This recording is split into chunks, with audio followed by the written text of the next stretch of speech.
I'd like to welcome everybody to the September 6th meeting of the Committee to Review and Assess Zoning and Review the Town's Use of Regulatory Agreements. Cynthia Lovell will not be able to make us today, so I will do the quick roll call here. Catherine Ledeck. Here. Seth Etienne. Here. Ken Alsman. Here. Jeff Mendez. Here. John Crow. Here. Matthew Levesque. Kristen Turkelson, who may be joining us late, and Charlie Bloom. Here. And Bob Schulte here.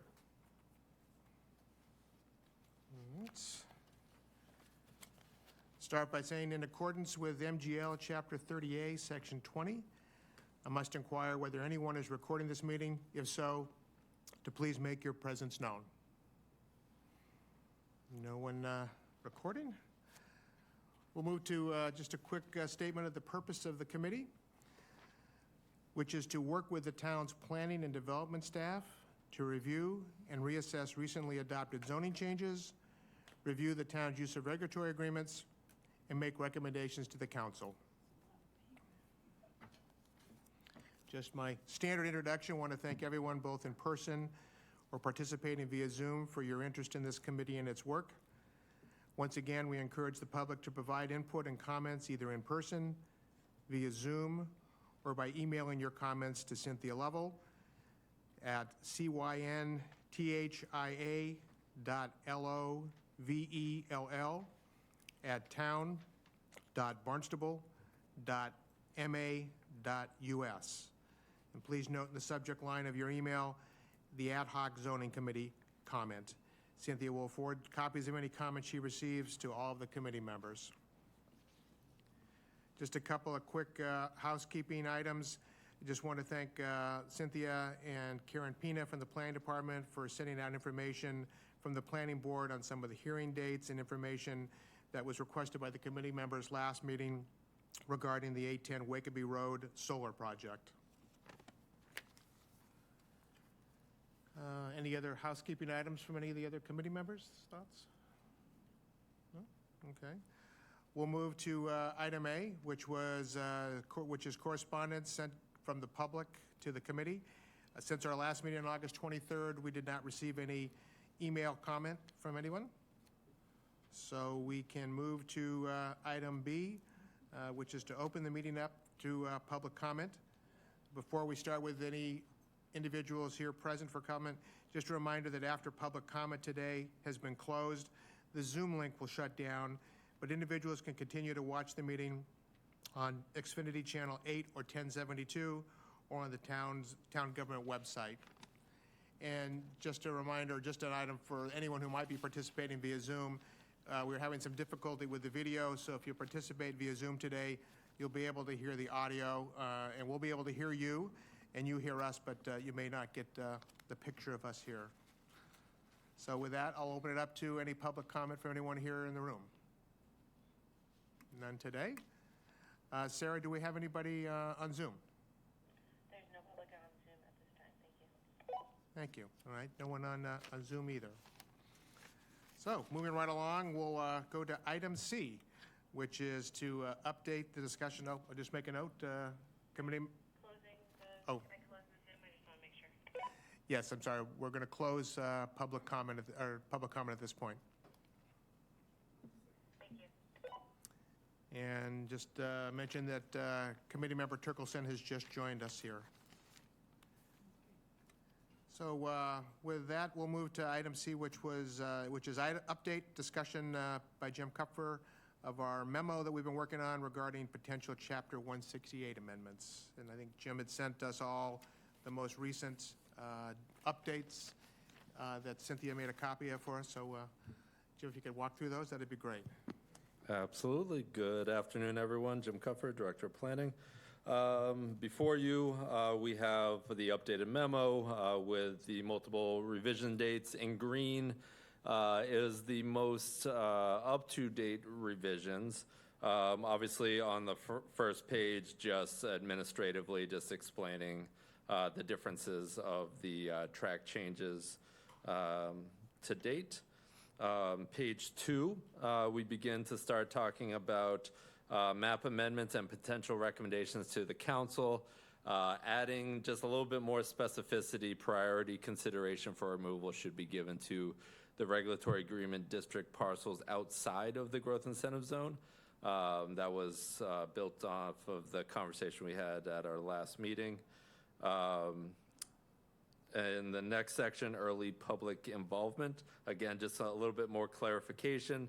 The committee also recommended a template agreement be established with standard terms to provide consistency to the agreement negotiation process.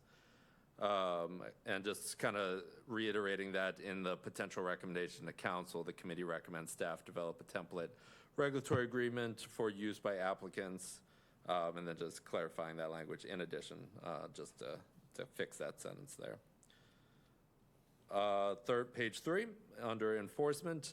I think I touched on it actually at the last meeting, but adding the conservation bond to performance bonds, so performance bonds and or conservation bonds, just clarifying that or explaining that there's multiple options there. And then further down, the committee also discussed the need to clearly articulate to an applicant that certain conditions are required to be adhered to for the life of the agreement, which may well be in perpetuity. The committee recommended language to be added to the ordinance to reflect that certain conditions shall extend beyond that 10-year time frame that you see in the ordinance, so 10-year time frame to complete an agreement. Furthermore, the committee recommended including language in the ordinance that if ownership of the agreement was to transfer, the town council would be notified. And then again, in similar format, just reiterating that down at the potential recommendations to town council that in addition, the committee recommends amending 168.9B to add language regarding explicit enhanced timeframes for certain conditions and change of ownership. With that, I'm happy to take any questions. Any comments or questions from the committee members? I just want to say thank you, Jim. I think you captured, my thoughts on the timing issues, making that clear both for the developers as well as I like the idea of a reminder to the town council if there's a change in ownership so that people don't just forget about that regulatory agreement. So appreciate those changes. So I think as Kathy had mentioned last time, and we don't want to close that out and finalize the memo because there may be some things that come up, but I think we've done a pretty good job of capturing, all the issues that we've talked about to date from the regulatory agreement. So appreciate that, Jim. Okay. I will ask, wasn't on the agenda, but Attorney Connolly, you had sent and Cynthia forwarded to us an item on section 24048, off-site street parking. I wasn't sure. I know you mentioned that it was something we had asked for last time. Was there anything you wanted to just give us an overview or explain that at all? Yes, this came up, sorry. Good afternoon, Kate Connolly, Assistant Town Attorney. This came up when we discussed the Spendenhauer case, if I'm pronouncing it correctly. And I explained that we had a Board of Health regulation and the court had found that it was invalid because it really regulated use of property, so it should have been in a zoning ordinance. So we removed that portion. The town at some point years back removed the Board of Health portion of the regulation that had the fine for outdoor parking because that case, the court basically held that it was not valid.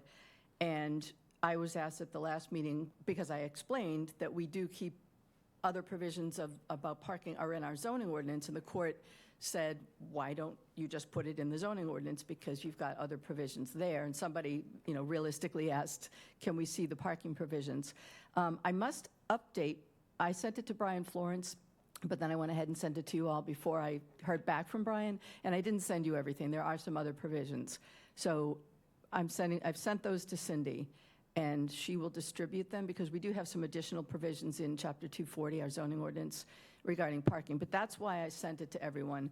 And I did get some additional comments back from Brian regarding sort of the piecemeal history with which we've made changes to our zoning. And it might be something to discuss better after everybody gets a chance to look at the zoning ordinance, because there's, like in any zoning ordinance or bylaw, there are explanations of things that we repealed at one point and then added something else in, and the dates are there, so you can kind of see when we added things and that, maybe there's a reason behind it, whether it's litigation or some other reason that we suddenly added something in.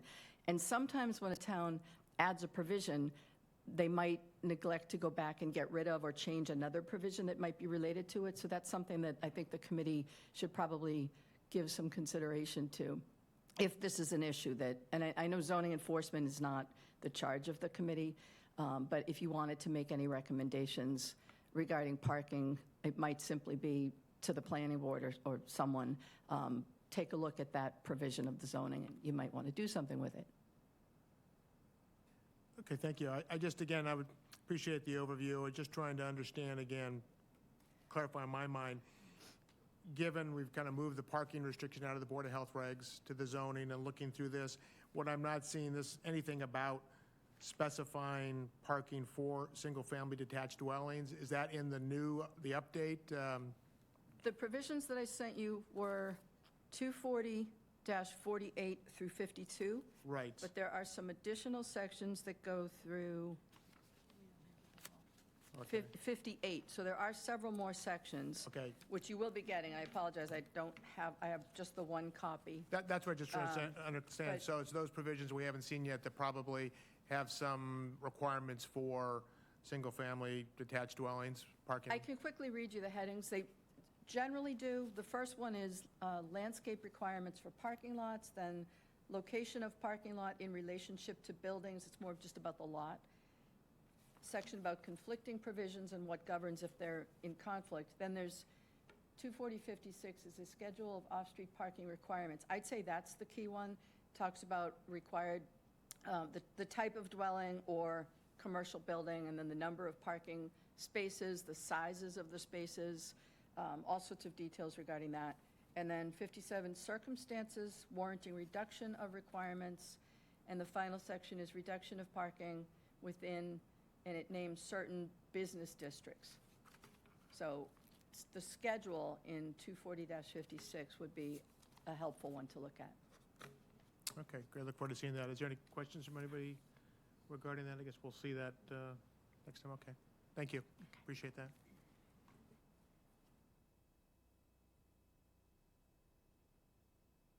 With that, I think we can jump back to you, Jim, for item D, which would be an overview discussion of the exempt uses.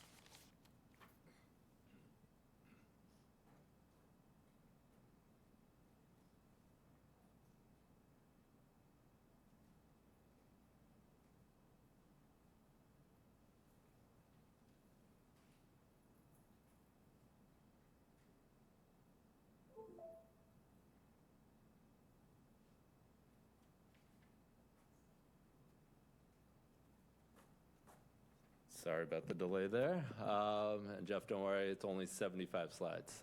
It'll be all right. So I've combined the two PowerPoints. We'll start with exempt uses. So under 248 in our zoning code, we have very specific exempt uses that are allowed, and they are in 3 sections. And I have 3 separate slides here for those sections. The first being the municipality. So municipal and water supply uses are exempt. Municipal recreation use, including recreational activities conducted on town land, under the terms of a lease approved by town council. And in the case of such a lease, any improvements or changes to such town-owned land shall be subject to the review of the committee of 5 residents appointed to the town manager or town council, at least 2 of whom shall be from a precinct in which the land is located.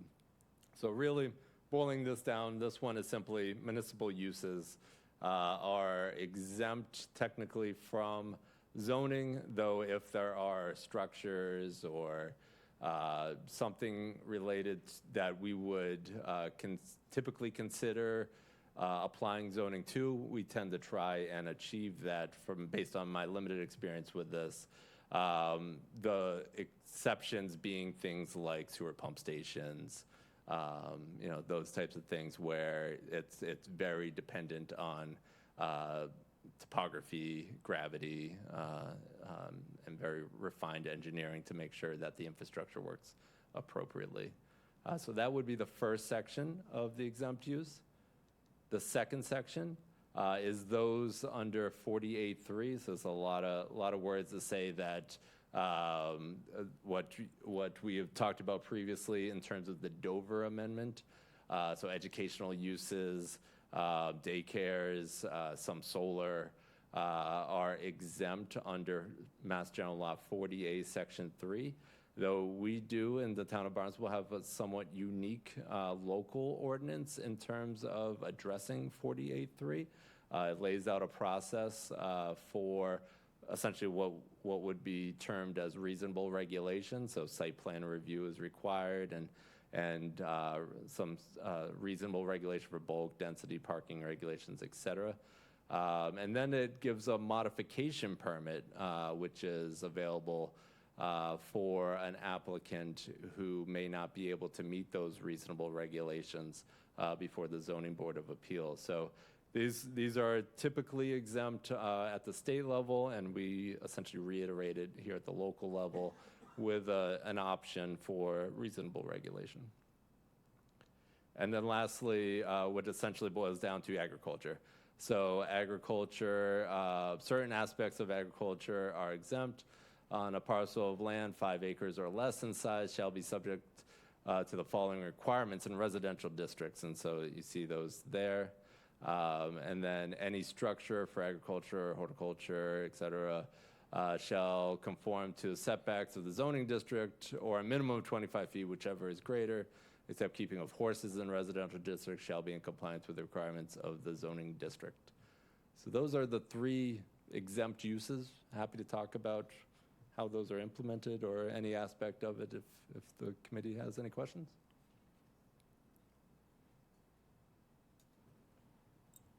Kathy, go ahead. That's very interesting. Thank you very much, Jim. Of course. So generally, I have some concerns that there are not detailed, more detailed requirements that the municipal uses need to follow. So I just want to, I'm kind of unprepared for this discussion, might have more to say next week when I can think through a little bit more. But generally speaking, if I think about an education use, we're talking about a school, is that right? It could be a Could school. be a school. Oh, it could be like a. Water treatment plant. It could, Okay. yeah, a lot of different All kinds of municipal things, uses. right. Yes. Right, so in my opinion, land use, regardless of what it is going to impact our health if the land use is sort of not well managed. And please know, Jim, I'm not being critical of you or any of the staff and what they're trying to do. I'm not involved in the day-to-day implementation of that, so I'm just kind of looking at it from a resident's perspective on the outside. So if we have, I'm just going to make an example here of a school, right? We have landscaping around that school, and I've seen examples of landscaping projects implemented on schools, which are kind of shocking to me as somebody who deals with landscaping a lot, where the trees that are planted are, trees that are going to mature at 80 to 100 feet high, and they're right under the power lines, so those trees are basically of no long-term value to the school in that they're not providing any shade, so therefore therefore the impacts of climate change on that school property are going to be greater. So that's just a simple example. With respect to something like a sewer pump station, I understand that, that's going to be messy because it involves messy stuff, right? But I also feel strongly that the surface landscaping needs to handle stormwater appropriately so as to not flood the area where the sewer pump station is going to be, because that's going to make it difficult to pump the sewage out if it overflows, right? But I also feel strongly that there ought to be good tree cover. We'll benefit from that. Stormwater management should be done well. And I'm not saying that you're not doing this. What I'm saying is that this document that we're looking at doesn't describe that. So my concern is that we're not setting an example for others when they look at our properties, that we're doing a good job managing them, and they ought to try to follow our lead. That's my concern, generally. I'm sure I'll have more to share shortly. There are no other documents other than this Well, not necessarily. This is for zoning purposes. Right. So there are other regulatory aspects of municipal development per se. So let's say a school, for instance. Stormwater management is absolutely required through DEP and the EPA. So, Sure. so we have an MS4 permit that is required that outlines, proper drainage systems, treatment facilities, et cetera. Same thing with drinking water, et cetera, et cetera. So it really, there's other mandates that are required from the municipality when developing out a facility, but those would be outside of zoning, essentially. Oops, excuse me. Yeah, Go ahead, Ken. I assume this would apply to fire stations as well? Well, that's an interesting conversation we would have to have. I would imagine it would. That would be the building commissioner makes that determination. The only reason I say it's an interesting conversation is because technically, the fire districts are not the municipality, so it's not expressly stated here. So it would be a determination by the building commissioner. I should state that up front.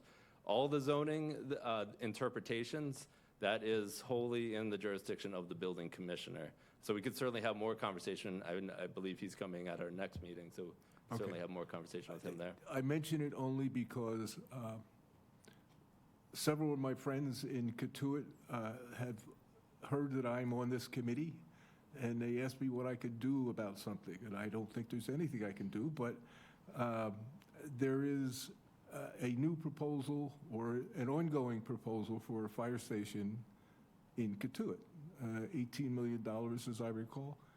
And the problem is they want to put it on a little residential street with 5 bays.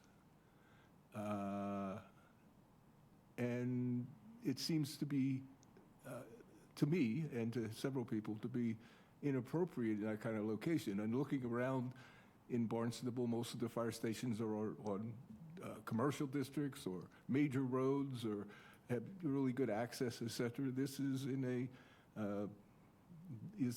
what we might call the center of the village.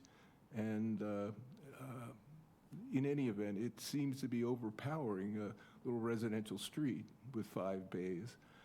We've always thought of it as a appropriate size, primarily because we're mostly interested in the ambulances and emergency response of that sort. And we see a need for maybe more ambulances, but how many? Anyway, is it really necessary? Is there something they can do? The design is already underway. I don't know what review they've had at the town level, and I wonder if there's any information any place I can go for more information on that. Yes, yeah, I could certainly set up a meeting with our building commissioner to discuss regulatory authorities. I have not seen any conceptuals for that fire station. Typically, whether it's exempt or not, it still would, as it's mentioned here, would still go through site plan review, which is that reasonable regulations to review, which again would go through the building department and ultimately work with planning and all the other applicable departments. So that hasn't happened yet, but I'm happy to set up a meeting to talk about regulatory review process. Councilor Mendez, comment. Thank you, Chairman. I think to kind of, not answer Ken's question, but I believe your first step should probably go to COM themselves, because each fire district is a town within itself. Yeah, Katuitt, Ossipee, Marsters Mills, or Centerville, Ossipee, Marsters Mills. Yeah. Oh, yeah, so you go to Katuitt, not COM, I'm sorry. So, yeah, you go to Katuitt, you talk to the fire chief there, and they can probably run you up the line, because I believe each fire district does their own thing, basically. They're part of the town, but they're not. Autonomous. Yeah. Without any review from the town itself. I can't answer that question, but I know that's where you want to start, Yeah. because they do all the planning and all that. That's all, you guys pay for it at Katuitt, so you have to go to Katuitt themselves to at least get the ball rolling and tell them your concerns. As far as review and all that stuff, I'm not sure if the town's going to do that or not. I don't know. Okay. But I know that these kind of things are kind of projects within the villages. Thank you.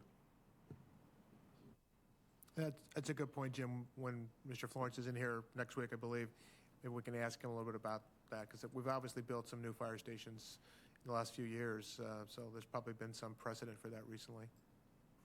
Okay. Any other questions or comments on exempt uses? We may have some follow-up questions next meeting. Yeah. Nope. Councilor Nicholson? Thank you. Under A2, the municipal recreation use, do you know of an example off the top of your head of that? I do not off the top of my head, and actually when I was making this slide, I was like, this was made specifically for a project, I'm sure. So I'll do some digging and seeing if I can uncover how this came to be. Curious. This is 1999 when it came to be, so some projects were probably in that ballpark. Thank you. Kathy? Thank you very much, Mr. Chairman. So I'm sort of, in my mind, still thinking through this educational land use, which could be a school or it could be any other type of education-related facility. And I think about schools in particular, because here we are teaching our kids about good management, land use management practices. And if we're not managing the lands around our schools using best practice examples or good low-impact development technologies, it seems to me that we're not teaching our kids about good land use practice. So if we're not doing it ourselves, I can't see how the kids are going to think that they have to do it for themselves going forward. These are our future leaders, right? We need to show them by example that we're going to be implementing best practices on those lands. And I just think that we're missing an opportunity there, not just to teach the kids about good land use practices, but also to set an example for others. I really think that's a missed opportunity. I'm not saying, Jim, that you're not doing that already. It's just not written down here, that's all. Councilor Mendez? Just a question for Kathy. Do you mean as far as conception to construction, or do you mean maintaining? Both, Okay. both. The school department, and I'll say this, I apologize. For many, many, many years, there's been an issue with maintenance of the school grounds in this town, for many years. And don't underestimate the shortage of help as far as maintenance goes, because no town departments are really to capacity. So that's also an issue. And not that you're wrong, because believe me, the schools, sometimes they look like we're in Beirut, believe me. But it's a really important point to bring yeah, up. yeah. Really important, I agree with you. But, we can't be short-sighted of the lack of help and the lack of labor in those departments. That's my only point. That's a really, really important point, so thank you for bringing it up. I think what I'm thinking about more is about moving forward, not necessarily going back to construction that occurred, 10 years or 20 years ago. There are, I'm just going to use landscaping as an example, there are landscaping techniques that are low maintenance that don't require mowing the grass once a week.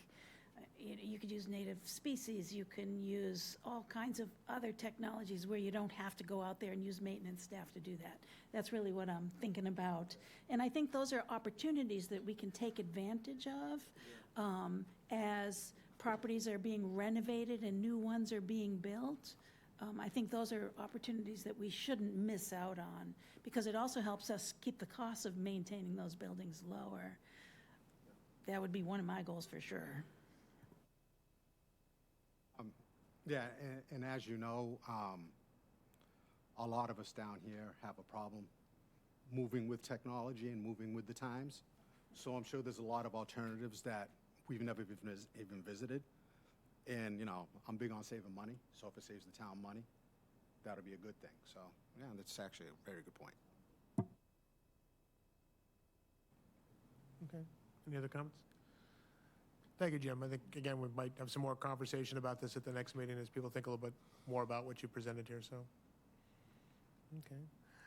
I think then we can move on to the next item, which was an overview of the form-based code, downtown Hyannis zoning. I don't know if those are quite interchangeable, but I think the people here in the committee have varying levels of understanding. The councilors probably have a little more than others. Some of them have been through this, but I thought it would be really helpful for Jim to kind of give us a walkthrough and overview of that, just as a starting point. And then after that presentation, maybe we can discuss a little bit. I don't think we're getting any details, but there's been lots of talk. People have called me. We've had emails. I'd like to hear from the committee members some of their thoughts as to what are the areas within the downtown Hyannis zoning regs that we may want to take a closer look at, things like building height or parking issues, things like that. So I think everybody's heard from other people, have some ideas. So with that, we'll turn it over to you, Jim. Excellent. Thank you. And yes, as the chairman mentioned, today I intend to just go through a cursory review of the downtown Hyannis zoning. Happy to answer any questions, but really I think, in talking to the chairman earlier, the process may align very similar to how we went through the regulatory agreement process, an overview, kind of allowing the committee to understand kind of the nuts and bolts, and then we can dive into each specific topic area of comment or concern, and then we can start building out that similar memo perhaps if the committee wishes to start identifying some recommendations that we can send to the council. So going through the exempt uses. So downtown Hyannis zoning. Yes, the form-based zone code is somewhat interchangeable with downtown Hyannis zoning. I'll get into what form-based is versus what we call the hybrid version of form-based. But it's important to note that we're talking about the growth incentive zone only. So right in downtown Hyannis, this is not applicable anywhere else, just within that dashed black area, which is essentially the West End Rotary, to Yarmouth Town Line, up to the Airport Rotary, and down to where the High Line is on Ocean Street. The original purpose and objective was to promote mixed use and multifamily housing, protect the historic character, improve the urban fabric, and maintain that consistent traditional development patterns. So as you walk down Main Street, that pattern of development that's occurred for the last 100 years, the idea of bringing those buildings back up to the street, the sidewalk, allowing for pedestrian connectivity, walkability, bringing those storefronts closer to our residents and our tourists, was the idea, rather than what I'll talk about shortly in terms of older those mid-century traditional patterns of big parking lots up to the road with stores set back. This was supported by the 2018 Growth Incentive Zone Strategic Plan, the 2016 Housing Production Plan, the Town Council's Strategic Plan, and the Local Comprehensive Plan from 2010. The housing production plans talked about, and again, I'm going to fly through this. Feel free to stop me at any point. But the housing production plan talked about, looking at multifamily in the growth incentive zone and ways to achieve our housing goals. The strategic plan specifically called out identify and encourage redevelopment of underutilized and or blighted properties.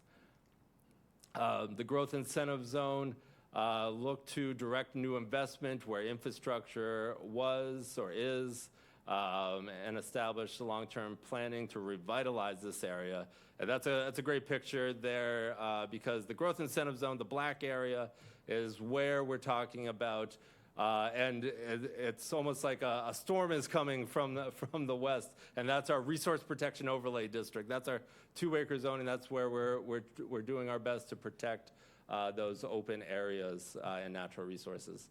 Downtown Hyannis, again, this was meant to revitalize our downtown You know, when I started here a few years back, I heard time and time again, you know, the mall really devastated Main Street. But man, that's well over 50 years ago. We need to do better than that. And this is the next evolution. And it's to try and do our best to revitalize Main Street, to support our business community, and to infill and redevelop these underutilized and blighted and abandoned properties.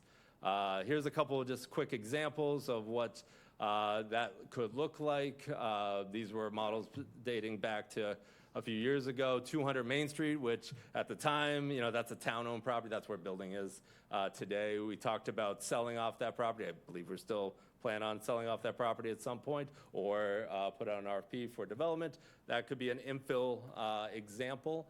And there's other locations all up and down Main Street where that missing tooth is what was described during the Great Streets project, those gaps in the development patterns up and down Main Street. Again, just zooming in a little bit more, talking about you know, those specific areas. This is School Street now, looking at different areas where there's large paved surfaces. You could do smaller multifamily, and I'll provide you some examples of some that have come to fruition. And again, top of shop housing as well, preserving what's there and adding to. And again, I'll talk about a couple or at least 2 examples that have already come to fruition.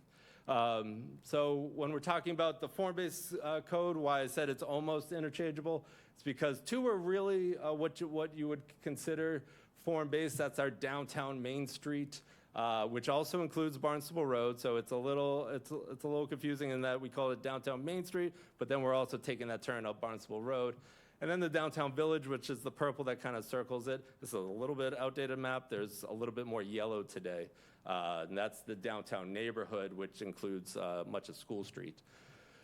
The hybrid zoning districts incorporates a little bit of the form-based, but it more or less resembles what you would traditionally think of zoning in terms of higher parking ratios, not so much moving all the way to the street. And so this is like areas up along 28 that has kind of more bigger box commercial. And also some that really haven't changed. So like the Hyannis Harbor, for instance, no height changes, no real dimensional changes, no use changes. Same thing with like the hospital. The code itself, the ordinance, is a little bit more structured than our typical zoning. But what's key here are 4 aspects. Section 4 down. 4 includes some really important definitions. 5, standards for all districts. So what you would see in all those 7 districts here, there's a set of standards, and those are like landscaping standards. There's a parking table and some other standards that would go throughout the entire set of districts. And then we have 7 specific districts. So each one of those has a little bit of nuance, and I'll show you an example of the table for that. The first 2, we'll go into the hybrid first. The hybrid zoning districts are the downtown neighborhood district. Again, this has an extra box around School Street, so the yellow is more pronounced than what's reflected here. School Street is also included. And this is more of your smaller multifamily up to 4 units of housing in what is promoted as trying to preserve the structures that are there and utilizing those structures and potentially allowing for up to 4 units. And you could do like maybe additions to the rear and stuff like that. Really trying to promote preservation of the structures there. Hyannis Harbor, which again is the district did not change. None of the heights changed. Density could be slightly greater if they can achieve parking, but none of the uses or any setbacks, et cetera. Highway commercial stayed relatively the same. It's really your big box commercial all along 28 there. Transportation center, again, mostly stayed the same, though it has some enhanced standards, but the uses don't change. And again, downtown hospital doesn't really change. There's only limited things you can do in that district. Now, the form-based code has much more grander changes than the other hybrid ones. So the downtown Main Street district and Barnstable Road, I want to make sure everyone recognizes that, does have some changes in terms of, as the chairman mentioned, heights have moved up from 3 to 4, parking ratios have reduced, and then there's a lot of prescribed requirements in terms of design. And this is when we talked a few weeks ago about regulatory agreements versus zoning. And regulatory agreements are very reactive. We're reacting to someone coming in with an agreement in hand. This really lays out exactly what the town is trying to be proactive for. And we're spelling out exactly what we expect a developer or property owner to bring to the table. So the reason for a lot of this form-based zoning was what you see in that lower left box, and why we expanded to recommend the Barnstable Road. I mean, that's what you see in a lot of areas. This is actually just North Street, but what you see in a lot of areas, just wide open parking lots with, a small structure setback, not pedestrian friendly, not pedestrian oriented. But you see in the summertime, I'll tell you, you don't see very many people walking up and down North Street enjoying the day. You see a ton of people making their direct route to Main Street because that's where that human scale and welcoming traditional development pattern is. There's also so many blighted properties up and down, or in the district, excuse me. This being one of them, Cascade. That was a traditional motel that unfortunately has been abandoned and boarded up for quite some time. I don't need, all of you know the location.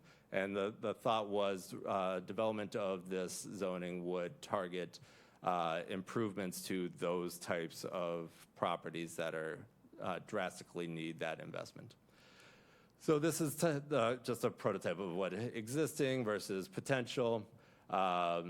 Again, form-based district with the downtown village, very much the similar process as the downtown Main Street. But what does the proposed zoning do, or the zoning do, is predictable form. So again, being proactive and try to enhance character, and I'll explain more of each of these. Increase housing production, green the urban environment, emphasize the place over the sea of parking, and create a user-friendly ordinance. And again, I'll explain a little bit more about that. Predictable form, so we're creating a box now. We're creating a buildable area on a lot. So now you have a minimum, maximum primary front setback. Can I interrupt one second? Yes, yes. Could we go back to the existing and proposed graphics there, just to see those and just explain a little bit more? Yes, right there. So this is just your traditional example of what the mid-century zoning has brought you versus the 1900s and today's form base is looking to achieve. Bringing the buildings closer, putting the parking to the rear. So again, this is what you see in suburban sprawl and on Barnstable Road. This is what you see, yes. Jim, I'm just assuming this is a sort of a mock-up of Main Street to the north and North Street to the south? This is just an example. This Okay. of zoning, yeah. All right, thanks. Yep. Wait, Jim, so would it be correct to say that from the pedestrian perspective, instead of being surrounded by parking lots, just empty space, you're now more in a valley of buildings or a sidewalk? Correct. This development pattern is what you do when you're walking by Puritans versus this is what you're doing when you're walking by Staples. That's the two examples.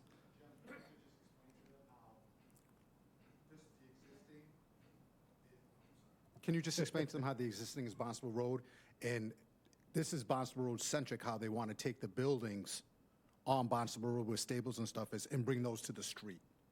So can you visualize what I'm saying? Like where Kentucky Fried Chicken is, where Staples is, where all those buildings are that have the big parking lots. The idea of this is to take no, not take the buildings, build the buildings onto the street, so it's building sidewalk, instead of looking like we're in the Midwest in Oklahoma somewhere with just big parking lots.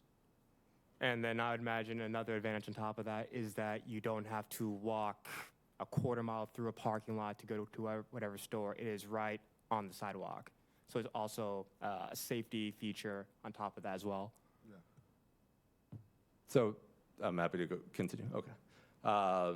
So again, that was just a generic example, but this is how you get there, essentially. So this is the actual zoning. So minimum, maximum, primary, front setback. And again, I want to specify this is what the zoning is.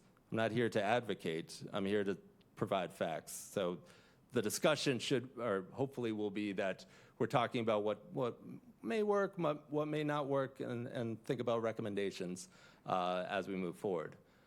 So minimum, maximum, primary, front setback. That is what you see in the pink there. So that is where the property line is. So that line going below the A is, say, the property line. And now we're saying, rather than in mid-century developments where you're saying you have to be 25 to 50 feet off of the property line, we're saying, okay, come closer, because again, we're not in a suburban neighborhood, we're in downtown walkable area. So we're saying bring it a little bit closer. You don't have to be to the property line. On Main Street, it's 15 feet back is the option. And again, that could be a dimension we talk about. But that is what the min-max front setback would be. Same thing with the side setbacks or a secondary front if this is a corner lot. And rear setbacks, allowing for more rear setback because that's, again, where we're focusing, trying to put the parking and trying to put the access. So, for instance, on Main Street, the primary access, hopefully, is not on Main Street. So you're parking behind the building, and the primary frontage is, again, a nice, cohesive, walkable area. Predictable form. So we talk about laying out that square, that area on a lot, and where that building could go. And now we're talking about the building standards itself and the different aspects of that. So we have facade build-out minimum. So the requirement there is that you have to be a certain length of that property, and then after a certain length, there could be a gap and then another building.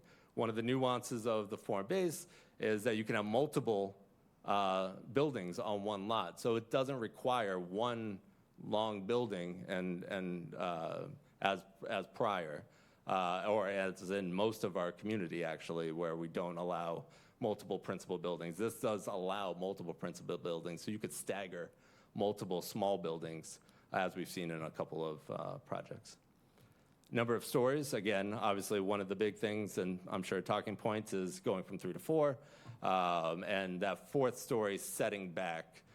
So the fourth story requiring an 8-foot step back. And again, the thought process was trying to maintain the human scale of 3 feet or 3 floors rather than having that fourth floor there. And then we have different heights for each story. So ground story heights have a range because commercial uses where, you know, a residential height is a little bit different than potentially than a commercial height. And then there's upper height sizes as well. And again, yep. When you talk about the ground story height, does that change based on the applicable use? If it's commercial on the bottom, that's allowed to be a certain height versus if you put residential on the bottom, it is a different height? Without looking up, I believe we have a maximum height to allow for commercial, but it's just a maximum height. So I believe it's up to, might be 18 feet as the first. Okay, first and floor. if a developer proposes a residential on the first floor, does that still allow for 18, or does that then say, but we're going to reduce the maximum height for residential use versus a commercial use? There we go. Commercial is 14, residential is less, yes. So it does depend on uses. So when a developer is bringing a project forward, we would need to know, is the end use going to be commercial or residential in order to approve that project? Exactly right. And we have that question for a number of aspects, parking and other things. We Okay. we need to know square footage All right, of thank you. different uses. Yep. Thanks. Again, as I mentioned, step back on the fourth story. This is an example of, as I mentioned in the very beginning, of that we have standards in all districts, and then we have standards in only a specific, in each district. And this is the downtown Main Street table. And so what this does is outline exactly the parameters in which all the items that I just went over, all the way to fenestration and commercial space depth, and again, heights and building width, et cetera, et cetera. So it lays out, it tries to be more proactive. Again, we got our box, we have our building form, and now we start laying out the features that are required. Those features, those building components, are even further spelled out. And so we talk about enhancing character. We talk about adding cross gables, requiring adding dormers, balconies, bay and oriel windows. We require a developer to choose frontage types, more frontage types. We have specific landscape requirements that go well above and beyond what we had previously. We have parking standards table. As Ms. Conley mentioned, it's different in different sections. This one, again, goes a little bit further and adds for reduced parking for areas where you can share parking and uses. And this one, I know it's probably not exciting for everyone, but we don't have a zoning summary table in any of our zoning. So this was, for me, one of the best things that we've added to it. Just spells out all those dimensional requirements in each of the districts. So it does help as a user of the zoning often that. So with that being said, that's the basic of the zoning in a very big picture. And what that's achieved over the last few years, just spelling out some of the permitted projects, or actually the permitted projects here. Not all of them utilizing the new zoning though.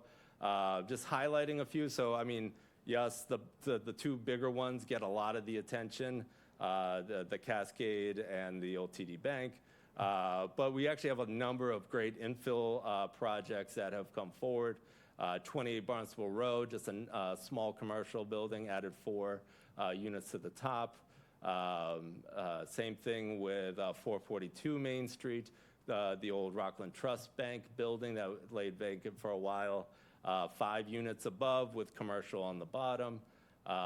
We have a number of projects that are having preserving the front building and then having some infill duplexes behind it to allow for that infill development. And so with that, I think that's it. I will say before I wrap up, so those are all the zoning components to this, and trying to lay out a picture of what is required. And then the one other aspect that I want to just highlight, and I think most people are privy to it, but I mean, the downtown area, Main Street and the harbor area is also governed by our downtown, or our Highness Main Street and Waterfront Historic District. So that adds another layer of design requirements and review. So we're laying out the box, we're laying out the building components in the zoning. That takes it one step. And then we have our design or historic board that reviews it even further. With that, I'll open up to questions. Questions from the committee members? Charlie, we'll start with you on the far end. Thank you for that, Jim. I know you present facts, and you're not here to promote things. One of the things I admire about you. I don't get the parking zoning. it just, it doesn't work for me, you know? One space per residential unit, it's just asking for trouble. Another thing I don't like is bringing everything, you know, right to the road, right to the sidewalk. I mean, that's citification. I mean, that's what, you know, Harvard Street looks like, you know, up in Brighton, Alston area, you know. Bring everything to the street, you know, and then you've got, you know, 4 stories. You know, in 50 years, will Barnstable Road be looking like a, you know, I mean, I don't even think in Harvard Street that they've got 4 stories. You know, just the whole thing, those 2 aspects. Everything else in the form-based is very helpful. But I don't think you should, I think there should be more planning, more city planning involved, and not just say, okay, we've got form-based code and anybody can do anything they want here, bring it right up to the street, you know. I just think that there needs to be some design, you know, added to it, you know, or I know there's a couple of things that are going on Barnstable Road now, and you know, I probably would object to them, but I just like to see what happens. So I'm not going to, you know, object to them. I just want to see what happens, but I don't know. I just have a problem with those 2 things. Thank you. Thank you, Charlie.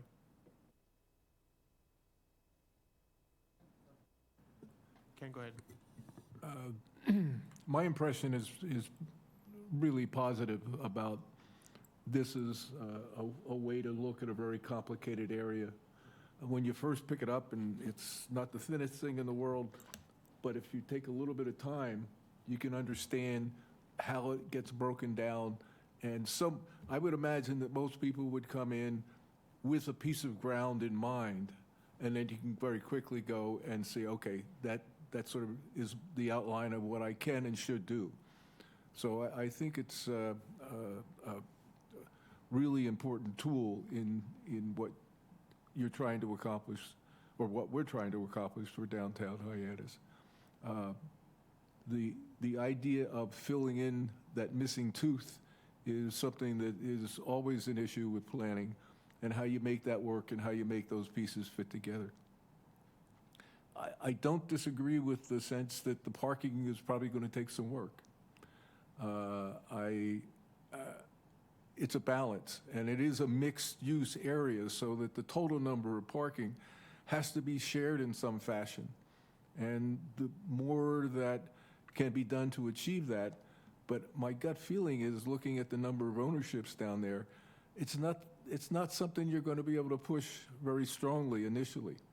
I think continuing to cooperate with people and letting them see things happen in a positive vein, and other people becoming successful in what they're doing, is probably going to be a big assistance to saying, well, yeah, well, we ought to coordinate our parking in a better way. I hate to keep referring to things that I've experienced in the past, but, you know, Palo Alto, the city of Palo Alto, where I live,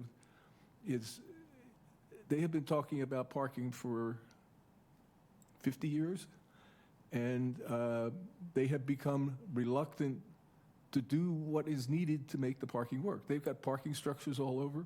They have a parking assessment district. They have a whole district set up for property owners to participate in, and some of the wealthiest people in the country are arguing against it because, oh, well, let's the public take care of that. And I think it's important, as you evolve into this, to look at assuring that the businesses and development is a very strong factor in that. That is not a public use, it is part of their use, and parking is really important. Otherwise, those surrounding districts are somehow going to suffer from that. But I think it's a great start. Thank you, Ken. Councilor Mendez. Thank you, Mr. Chairman. I couldn't agree with Ken more, and I like the fact that he's on here because he actually has experience doing this. And though we're different geographically, I'm sure a lot of the problems are the same. I think parking is the biggest issue. I happen to like bringing the things on Barnstable Road to the street, because if you remember, many years ago, before it became over-commercialized, everything was to the street. The houses were to the street, and so that's more classic Hyannis than what's there now. I think that obviously there's some work that has to be done, but again, I think we're off to a great start. I don't see many issues. There are always issues, but we have to also realize that we have a serious problem here. We have a problem with housing, and we have a problem with traffic. So we have to do what's best for us to alleviate both those things. But like I said, I voted for the form-based code. I wasn't happy with it, but you get 60% of you want, it's better than getting nothing. So that's kind of how I feel about it, but obviously there's some work to be done, and I'm sure we can get it done. Councilor Crowe. Thank you, Chairman. I'm not either positive or negative on that. I think the one thing looking at the form is always a box, okay? And I think it has to be for square footage. I'm sure that's why it's done. But it seemed like the roof line is always a roof peak that's parallel to the road, and with dormers, or one or two or three dormers, that's what changes the building. I'd like to see different roof lines, tell you the truth.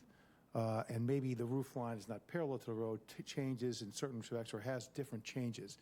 Because I think this is all going to look too uniform with that standard box, and all the facades are close to the same. And I think the roof lines can be differed in certain respects to make it more attractive, and still have the amount of square footage that they want to put on these buildings. I think design is very important here. And it seems like everything we have, whether it was 35 Scudder, those buildings, 13 buildings, are all going to be this rectangle, look like something on a Monopoly board, and with a cupola on top, and they call that New England. But I think we can do better as far as the shape of the buildings, still with the square, but I mean, differentiating the roofs and siding and strapping and that kind of stuff. Councilor Mendez. Yeah, thank you. Councilor Crowe actually made something when he was talking about that. I think what we can do to break up the monotony of it is allow people to give the appearance of it's two buildings instead of one. Instead of having that square building, you can put something on the face of the building that would make it look like it's two separate buildings. You get what I mean? Instead of having, a roof, like Councilor Crowe said, go, left to right, maybe we can have it go front to back. Because that's more Cape Cod, and Charlie probably remembers this, because on Main Street, there used to be a lot of housing from like where Bursa's Way meets Main Street, from there down to the old Guidos. There used to be all housing back there. So it's not like this hasn't been done before. So I feel we're kind of reverting to the way that it was before, rather than the way it is now.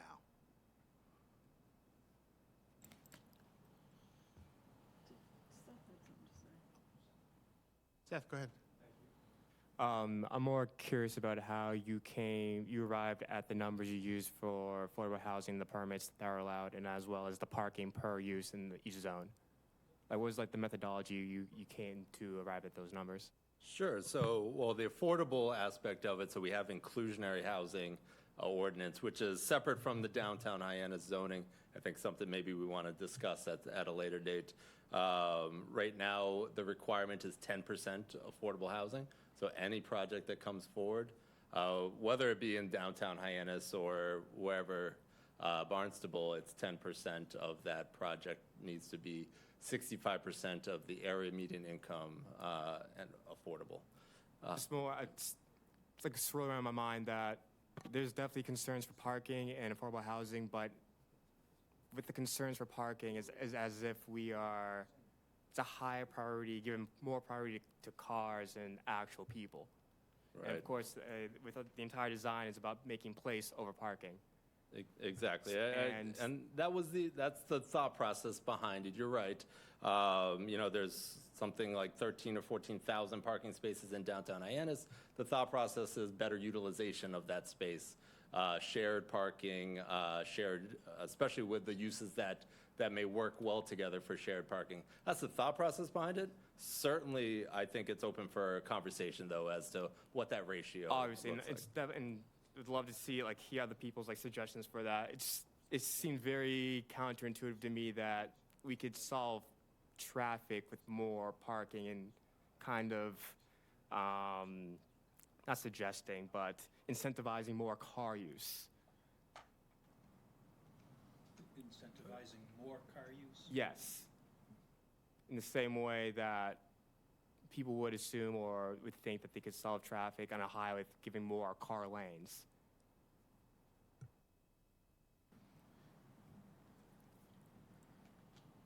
Councilor Turkelson. Thank you, Mr. Chairman. In designing the form-based code, those setbacks and the heights and all of those things, that comes from where? Well, the setbacks come from just traditional zoning practices. Form-based zoning is done all across the world, and it really took off in the 90s.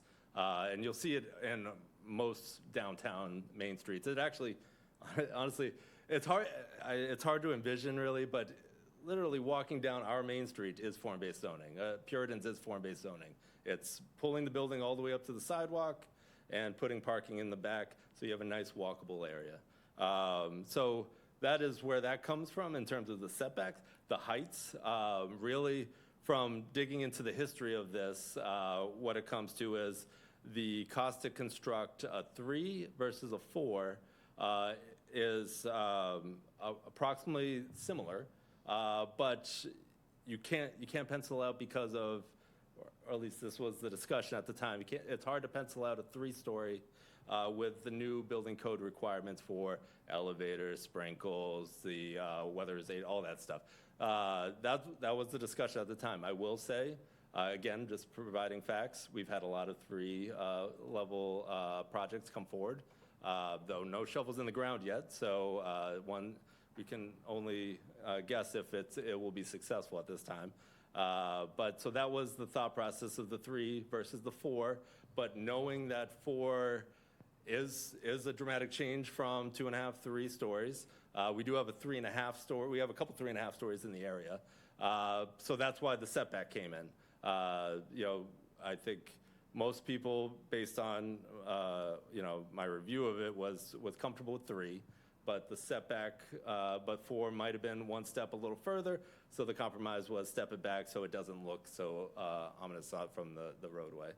Was the other question? And as far as the zoning being to 3, was it always 3 or did it go from 2 to 3? It depends on where you were. I believe in this area where form-based. I believe, I don't have it in front of me, I apologize. I'll bring it for the next meeting, but I believe it was 2.5 or 3, depending on location. Again, and I would have to look at building height totals. I believe it was 35 feet is total height, where this could be taller. So there's some discrepancy there, or differences there. Because I know part of the argument that was made by one of our residents was that the reason I think I could be misstating this, that when it became 3 stories, the reason why some of the buildings that were 2 never became 3 is that what limited them was the parking, because the parking was still the rate limiting factor. So, I know we've removed the rate limiting factor. The rate limiting factor was parking. That's an excellent point, yes. So I think That's one of those. that's the thing that kind of gets me, is like, we want to revitalize the area, but we had to remove the thing that was really part of the rate limiting factor. So we said, well, we'll get rid of that and it'll fix it. It fixes the density issue. We have more density, but we've now created a parking problem, which was already a problem before we removed the parking. So, I mean, I appreciate people wanting walkable cities and walkable downtowns, but the reality is that, you know, if I live in Centerville and we have 120 more apartments and then we have another apartment that's developed and we have no parking, I'm not going to be able to come here to go out to dinner because there's not going to be a parking space for me to park my car. I'm not going to get on the RTA probably to come into dinner because RTA isn't effective as it is today, you know, for where I live.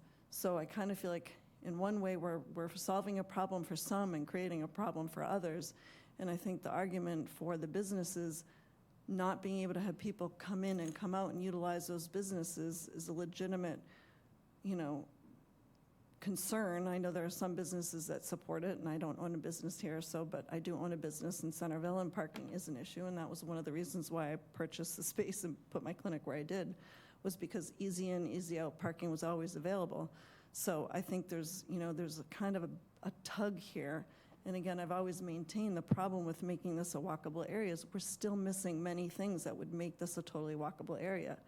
You know, people need to be able to shop. They need to be able to access medical care. We have a post office. We have plenty of takeout places. We have plenty of restaurants. But, you know, with the cost of eating a hamburger, I don't know how much it is at KKD's Burgers, but, you know, it's expensive to go to eat, and we don't really have a grocery store. It requires you to get in your car and drive to a grocery store. But if you can't own a car because you can't park your car because you live on Main Street and there's not enough parking and the bus isn't convenient, it just to me doesn't feel realistic. May I ask, what do you think would bring a small grocery store to the area? I think you need to I mean, I don't think grocery stores are particularly super profitable at a certain size. I think, you know, probably you need the right size store and you need somebody who's willing to sink some money into. I don't even know where you'd put a grocery store. Maybe if we were to remove the Department of Family Services or whatever, and we jack that building up and we put a grocery store on the bottom, I mean, maybe that would be realistic. I don't know that person would want to get rid of that rental. It's probably a really great rent. Steady rent from the state is always a beautiful thing. So, I mean, I just think it's like we need to begin with the end in mind, and I appreciate the conversation trying to revitalize, but we need to also think about what services do people need and how are we going to get a grocery store in there. You know, a lot of the smaller high-end grocery, you know, kind of grocery stores that aren't like little mom and pop, maybe ethnic stores, are super expensive. So, you know, you're going to put a super expensive grocery store in an area where affordable housing is the draw. I don't know. Some of it just doesn't add up to me. So I think that's my piece, is that the rate limiting factor was the parking. We removed the parking to make it a doable thing, and we've created a parking problem. So, and you know, I'm sure there's a solution somewhere in the middle. Councilor Bloom. I agree with Kristen.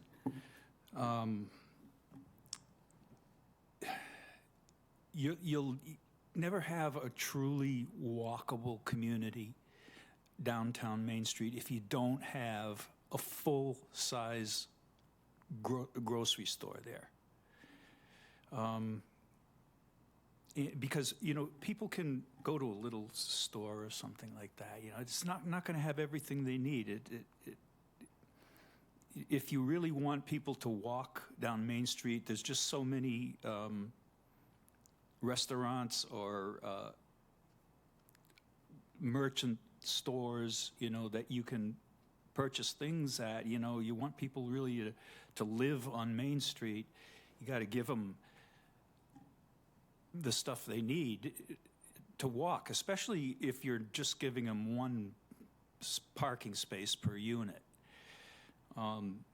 If you put a little grocery store there, then you know, a cop who has a married cop who goes, you know, and lives at TD Bank, you know, he's going to have a truck, and his wife's going to have whatever. You know, the truck's not going to fit into the, you know, the small parking spaces they have there because of the zoning that was, the plan that they came up with, not the zoning. It's not form-based zoning that's a problem. It's how it's applied, you know, without design, you know. If we don't have a full-size supermarket down Main Street, and if you just, you need a full-size supermarket maybe that has a pharmacy in it too. You got to have a pharmacy on Main Street if you really want people to live there.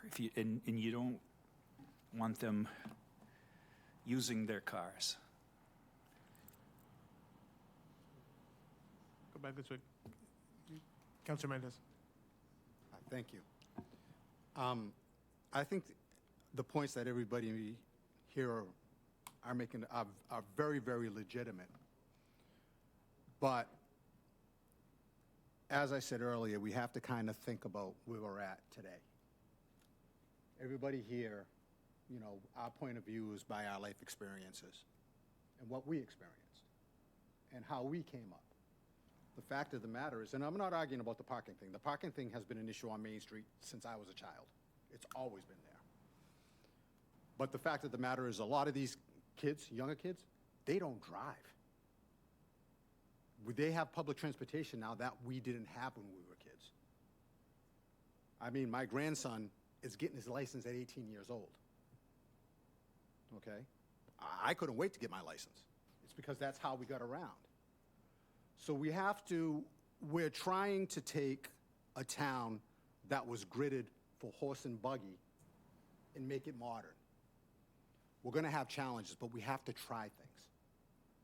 That's the only way we're going to know if they're going to succeed or not. And it's ironic because I was talking to Jim earlier about a different project, and we happened to get on form-based code. And he made a great point. He said, we can try it, see how some of it works, and if it's not working, back to the drawing board. Because we have to try something. Because if we don't do something, Main Street's going to die. I mean, let's not think that retail's coming back here like it's 1985 again, because that's never happening. Brick and mortar retail is dying as it is. We talk about grocery stores. Probably 50% of the people I know grocery shop on Amazon, or they grocery shop on Peapod. So it's not the issue that it once was when we were coming up. That's why it's important for somebody young to be on this board, because he can bring a perspective that we don't have. And I'm not saying parking isn't an issue. Parking is a huge issue. I said that earlier. But we have to kind of think out of the box a little bit.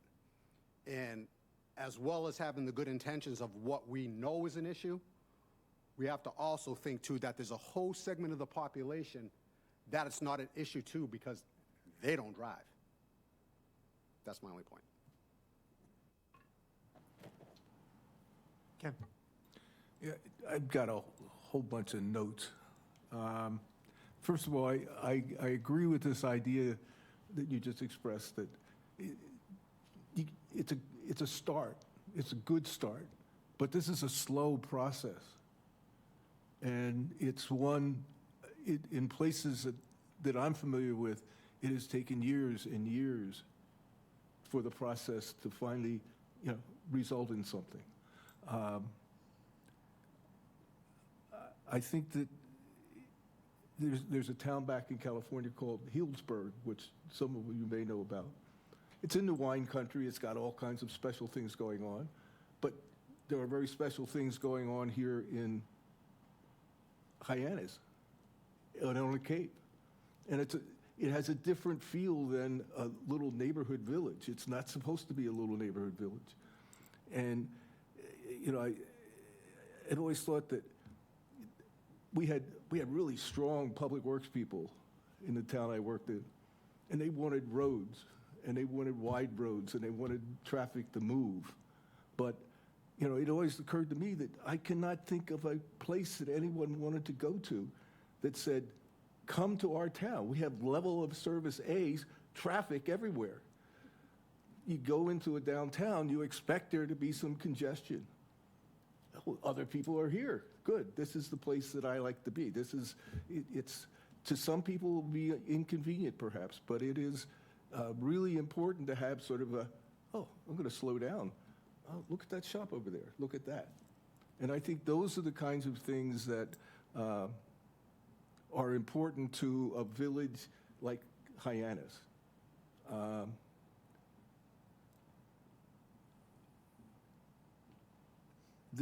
I think the idea, though, of having a better picture, maybe, you know, one of the things I started off with, I talked about early on, our first couple of meetings was, you know, visually, how do we sort of present the image of this? And the idea that all the buildings are little just blocks like you see in the diagrams, even if we just did sort of like wire frame, I don't know if you're familiar with that term, but, you know, if we did architectural drawings that are just sort of like wire diagrams of what this could be, you could start to project and influence people by having roof lines that were different, buildings that were different height along the street. You know, folks that I've worked with said, hey, there's sort of a magic to a certain width of storefront that if it's too big, you know, it's like, oh, God, I don't want to go there. But if it's people size as you're walking by, it's very important. So I think all those are things that I would use to help protect where you are now and keep your eyes open to look for those changes that you were talking about that are over time. But, just one other thing. In terms of the 3 versus 4 story, that's always a difficult decision for small communities to make. I think there's a provision in these guidelines for a step back at the 4th floor.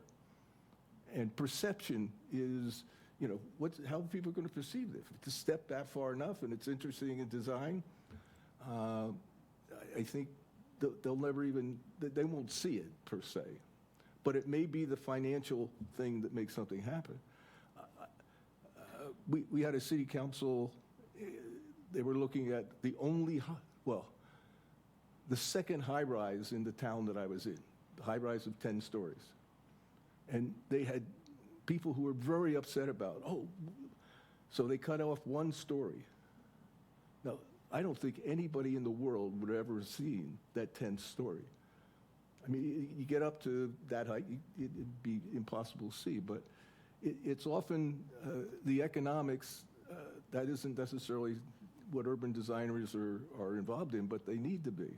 And, you need something that's actually going to work. We have some good examples around. I think that Mashpee has done a good job of, that's not form-based zoning, but it is pedestrian-friendly. And people go there, they find a parking space. And I have to say, I have never had trouble finding a parking space in downtown Hyannis. I mean, I usually think they're kind of empty, but that's just my perception.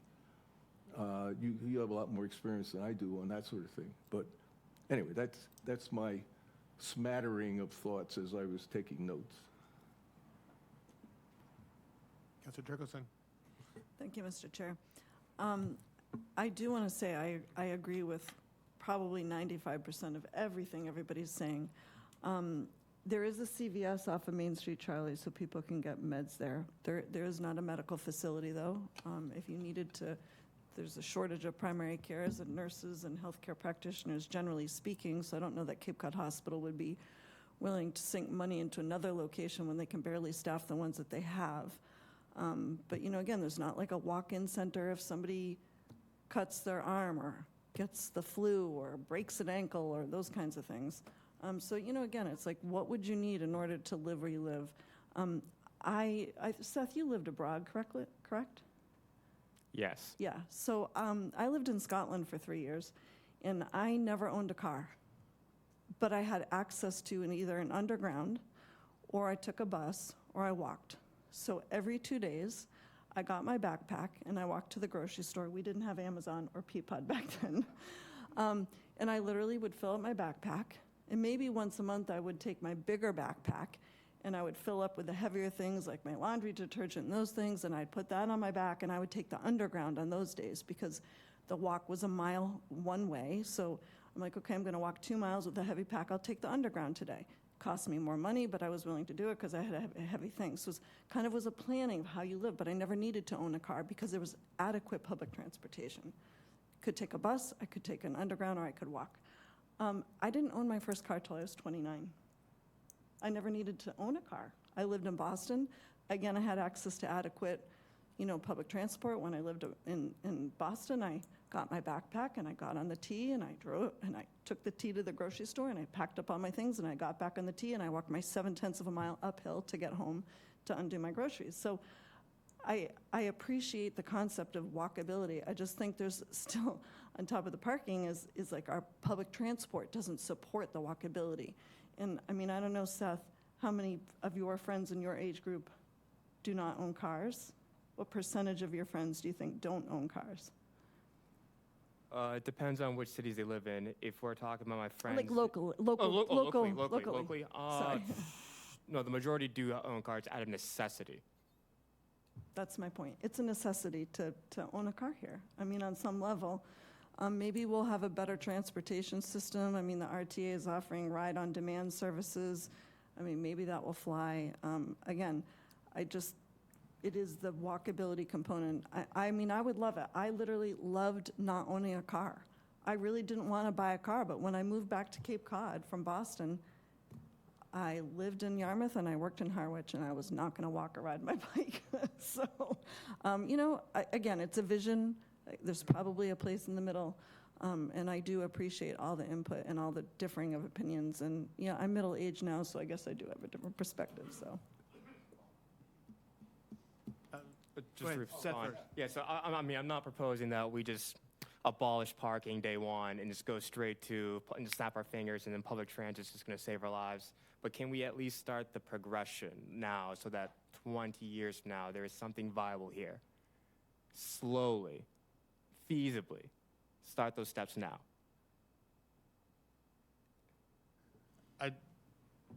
But the 307 Main is the step into that process. It's a go. So, I mean, I guess we are literally going to have, the experiment is here, correct?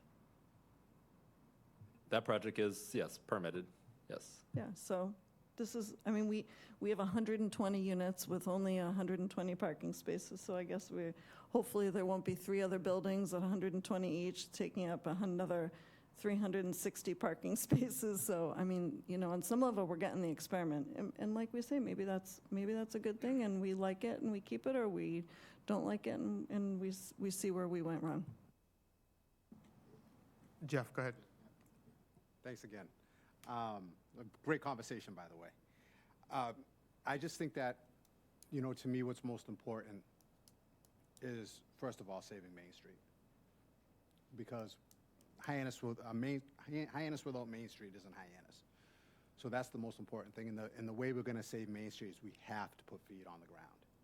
Retail, bars, restaurants aren't going to do it.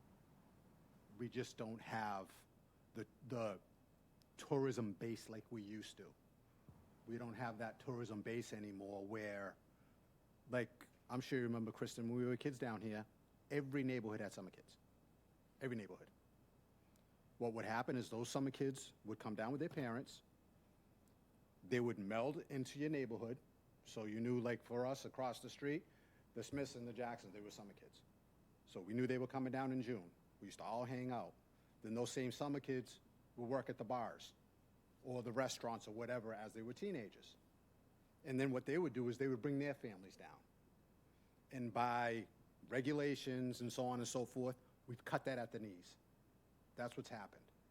So now instead of having families who come down and bring their families when they grow up, who come down and actually spend money, we've become more of a 4 or 5 day destination, more of a weekend destination. The college kids don't come down here anymore and dump $300 a night at bars and restaurants. It just doesn't happen anymore. So in order for us to preserve Main Street, we have to be proactive. We have to put feet on the ground. Because without feet on the ground, it's not going to work. And I'm a capitalist. I believe that we put feet on the ground, the stores will come. You know, the medical facilities will come. Is it going to be a little rough in the beginning? Most likely. It always is. Change is hard. It always is. But without feet on the ground on Main Street, it's not going to be Main Street anymore. It's just not. That's the way I feel, at least. I could be wrong. Thank you, Jeff. We've had a request, since we had no public comment tonight, we have one member of the public would like to make a comment still. I will reopen public comment for Mr. Schwab.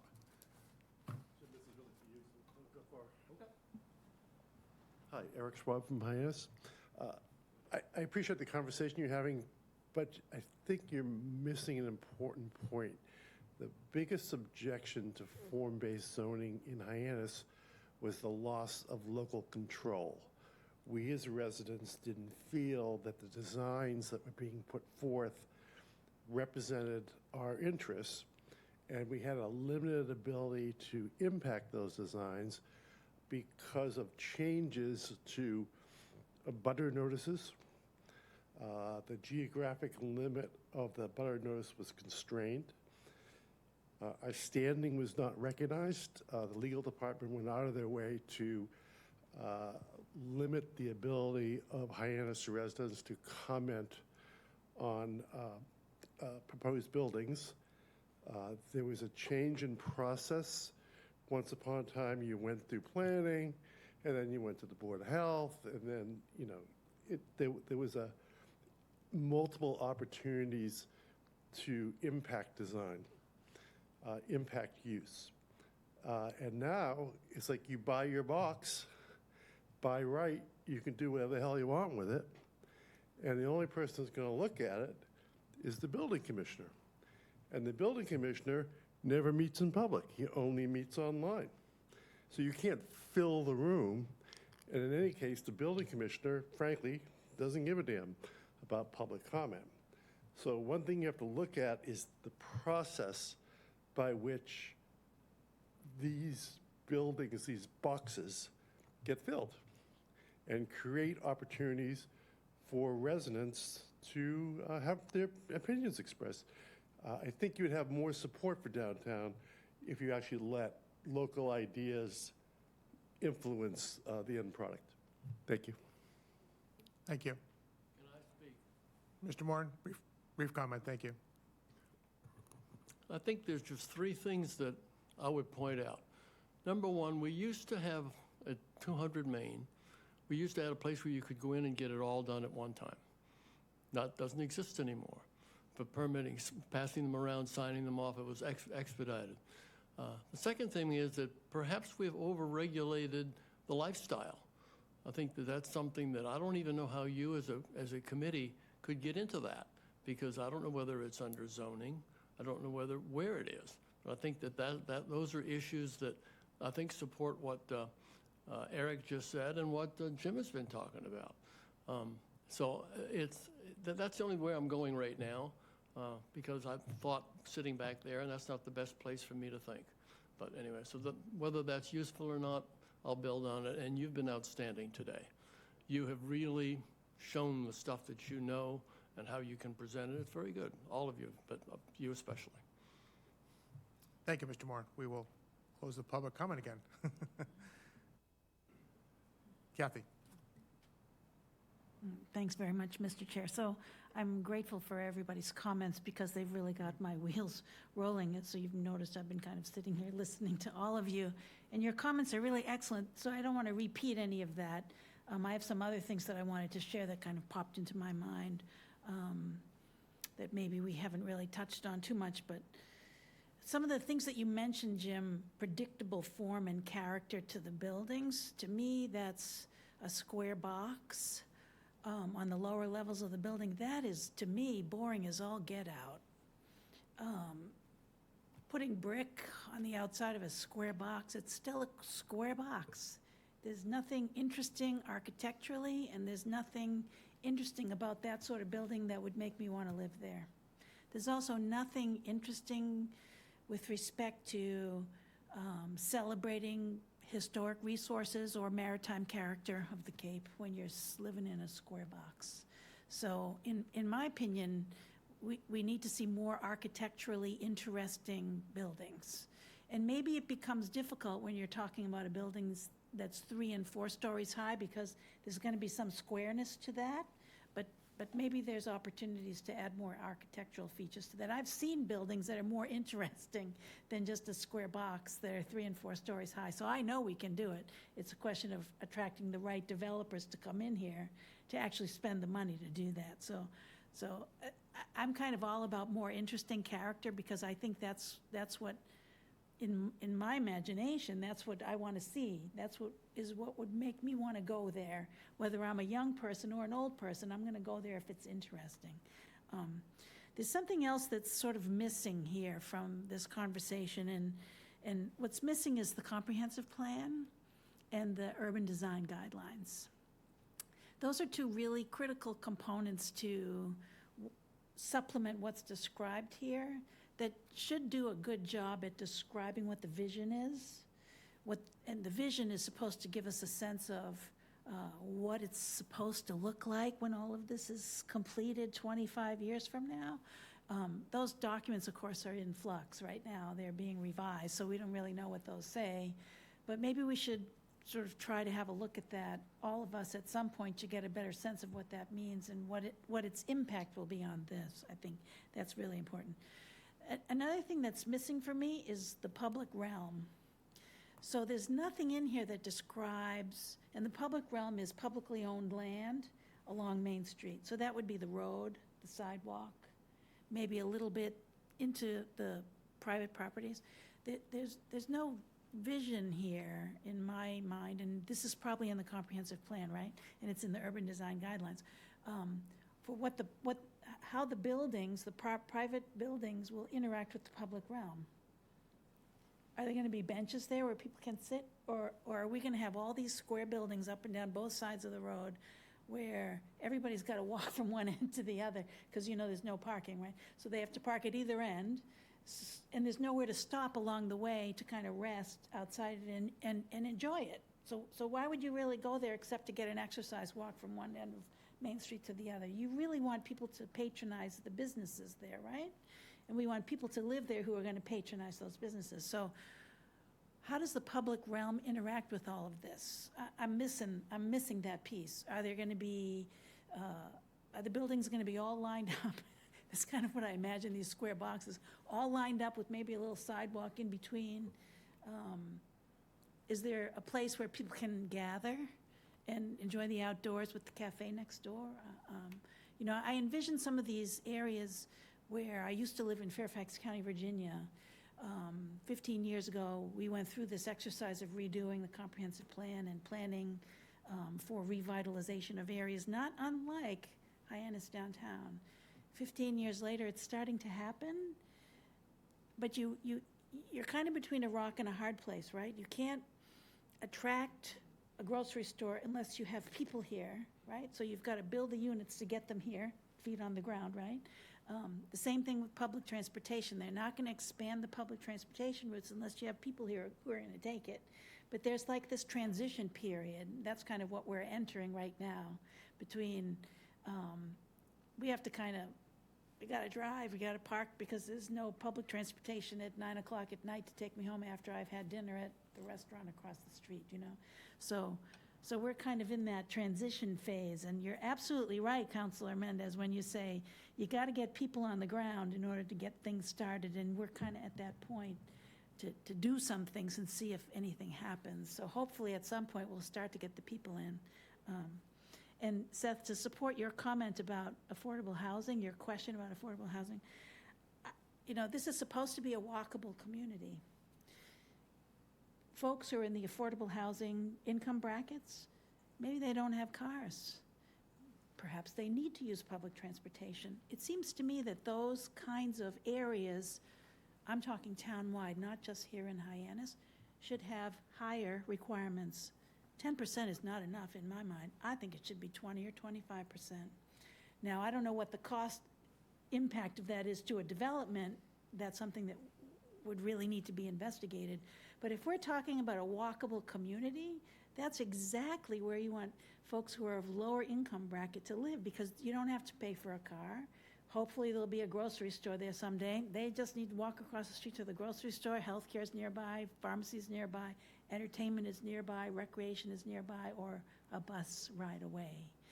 I think 10% is too low in certain designated areas. So I think that's something that's really important to look at. Something we're not talking about with respect to housing, and I have not heard anybody talk about this, workforce housing. Affordable housing is different from workforce housing. Workforce housing is housing for police, fire, teachers, people who cannot qualify under the income brackets for affordable housing. Workforce housing is 80 to 120% of AMI. We can't house our teachers, our firefighters, and our policemen, and our hospital workers here, and some of your relatives, if I recall from an earlier meeting that we had here. They don't qualify for the affordable housing arena, but they're workforce housing. And we need a program here that supports workforce housing. I haven't heard anybody talk about that. I need to bring this to the attention of the Ad Hoc Housing Committee, and I intend to do that. And oh, by the way, in case you didn't know, the Ad Hoc Housing Committee has asked all residents to submit their 3 top issues with respect to housing. 3 top issues. I hope all of us are thinking about what those are so that we can give the Ad Hoc Housing Committee a lot of meat to talk about. So let me just see what else is missing here. I think that kind of covered all my points for this time. I'm sure someone else will trigger something. You know how that works. Councilor Crowe. Thank you, Bob. I agree. I think design. I see attractive buildings all over the world, in Europe, and we were talking about Buenos Aires and stuff like that. A lot of these are brick buildings, but they have bay window character. They also have little wrought iron little balconies that people can step out to and watch what's going on in the street. I was down in Nashville the other day. Now, we don't want to become Nashville, but there were buildings that had on the top floor, they had a restaurant or someplace where people can look over and have a drink and watch what's going on in town. I think by doing the box thing, it sort of precludes that. And also the flat facades are something that's not going to be attractive for people to come down, and also people who live there. So I think people will buy those units that are in the mill of things, where all the people are, if we make them attractive. I've looked at that 850 Falmouth building that was down there across from Cape May Farms, and those acres were put aside originally for affordable housing only, and that was put as a high-end place, and it looks like a prison, Telly. It's a terrible design, okay? And I'm sure they're really expensive, but boy, they could have done a lot better job, made them more attractive. Seems like all our buildings like that. Just put a box in, it all looks the same. So I think that's very important. You got the character of, say, some of these Boston neighborhoods, which are wonderful, and they have varied openings, and like, for example, some of the stores I've seen down south where they have the facade, but where the door is, they cut in like this, and then they have the door sit back. And also, you'd have an overhang, so you can have actually lights that would light that area up, and would give an atmosphere of warm, welcoming lighting downtown. So there's a lot of things I think we need to think about. I'm okay. I know we need the square footage, but I think we can do a lot of things on those fronts of those buildings that doesn't make them a wall, and also takes advantage of the apartments above, that people would get out on their balcony, have a little table there and watch what's going on. And I think they'd be very valuable places for people to live, and very desirable. So you make it look like a canyon with no character, then we sort of lose what the value of the place is, and the people want to come live there. And it also makes it human, because you see all these, and another thing I was talking, these European places, they all have blocks, they all have a pharmacy that's really small, they all have a bodega or a small grocery store that has everything in there, almost everything you need to build your own meal for the night. all fresh produce and that kind of stuff, but it's not huge. Okay, but of course their prices are going to be higher because of the square footage. But if we start bringing all these people downtown, they won't have to go to the grocery store twice a week. They'll go down there for a meal that night, prepare that. It's just simple stuff. And then maybe every weekend they go to the grocery store. But at least they'll have that opportunity to stay in the village, in the downtown, and not have to go out to a restaurant. Or they'll do a hybrid of those two. So I just think design is so much important here, and I think we're missing this with at least the big boxes we see in those little line drawings. I think they're very unattractive. I think we can do the same thing with the square footage with just some architectural facade designs that would be so much more welcoming. Thank you, John. Okay. I want to consider it, we have our AV crew and Sarah, we try and wrap up 5:30, but Jeff and I got a couple of comments, then this is, again, just today, is get these ideas out on the table. I'm sure we'll have a lot more discussion about these, so. Just very, very quickly, we just have to keep in mind that the only footprint that's going to actually change is Barnstable Road. The footprint on Main Street is the footprint on Main Street. That's the first thing. The second thing is that I think that depending on what vision we're looking for, instead of having a choice of two, very simply, we get 5 of the classic Cape Cod designs, Main Street designs, give people the option of which one they want, and then they can pick from that. But, you know, it will still be uniform, but we have classic designs that have always been on Main Street. You give people a choice of 5 instead of 2, and then maybe that's something the public can swallow a little bit more. They can have some input. Maybe have a thing where the public can vote on 5 designs or whatever, something like that. Just to give people options. That way we can kind of still keep the form-based code. We can still make things a lot easier for developers to come down here and develop. We'll be able to get developed. If they know what they can do, we can actually lower them here, but still have a form-based code and something very uniform that fits the character of what we all want, and that's what, to keep Main Street classic, to keep Main Street classy, and to keep Main Street open. Thank you, Jeff. Jim, before I make my comments, do you want to respond to anything just yet, or wait? No, I think I have a lot of great notes. I'll start thinking about some responses, maybe have a little presentation based on all the great comments today. I thank you all. This has been a great back and forth conversation, and I've got a couple more before you. Oh, sorry. Didn't want to do that. Yep. Yeah, the rest of the committee's done a great job of bringing up most of the things. I think, as Jim alluded to earlier, I twisted his arm, or he twisted mine. We had coffee this morning just to kind of brainstorm a little bit, just to see how he felt the process was going so far. And things that came up in our conversation, we talked about some of the investment that they've seen already. Now, some of this assumes it will get built, but I think we may actually be seeing the kind of investment that we wanted, and we get into the point where some of these projects that have been permitted, we may want to be thinking about, you know, are there some tweaks, whether it be heights, whether it may be parking we want to go to 1.25 from 1. You know, Jeff, an often used phrase you use in the appointments committee is compromise. You know, maybe these are areas that we need to be thinking about. We've already got some initial interest. A lot of the projects you've said, Jim, that have come forward after we hear so much from developers saying, well, we need 4 stories to build something. What's getting proposed are actually 3-story projects. So maybe we don't need to have 4-story projects everywhere.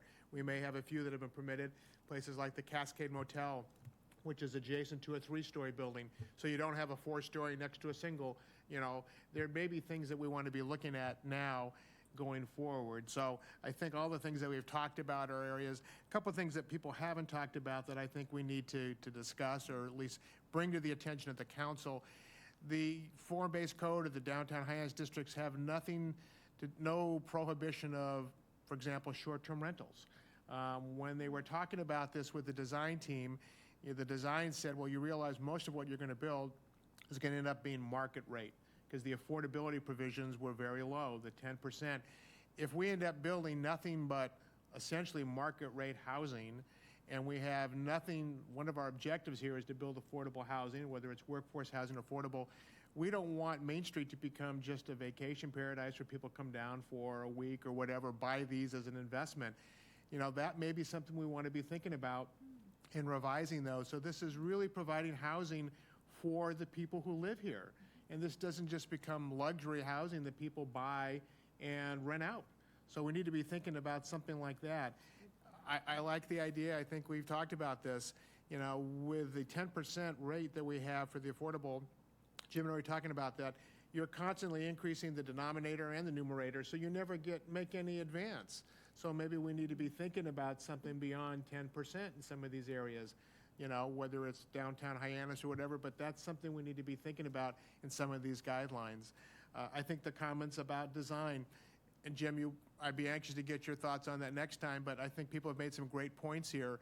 You know, we don't want it to look strictly cookie cutter, or this is something that came out of a Disneyland designer's model, and here's what Main Street looks like now. So I think some of those issues, the parking, building heights, something to do to address the affordability provision. I think Mr. Schwab made a good point about, public input. I don't know exactly how we incorporate that, whether it's more information in terms of outlines in the uniform design guidelines that Mr. Robichaud mentioned. Maybe the public sees that, has some more input. Again, good ideas, I think things that need to be discussed, rather than just saying, here's the plan, and nobody has any input, rather than the developers can pick one of these 3 or 4. But I think we brought a lot of good ideas to the table, and I think in the next meeting or two, we'll talk about some of these issues. At least that's my hope, so. Ken? One very quick one. It's interesting, sort of a light went on for me, hearing people talking about the square boxes, and I don't know about you, but when I look at those, I don't see square boxes. That's the packing. That's the cardboard box that you can build something in. And you build something damn well, high character, high detail, high quality in that that you put into that box, and that's what your job is. Thank you. Any other comments for today? Okay. Okay, thank you. Jim, thank you very much for that. And that would be great if you can give some thought to that for our next meeting, maybe a little summary of that. And again, I think what we will eventually, as we go through all these topics, think towards putting together a memo similar to what we did with the regulatory. But I view this as just the start of that process. I'm guessing that we'll probably see and hear a lot more from the public as we get into some of these areas.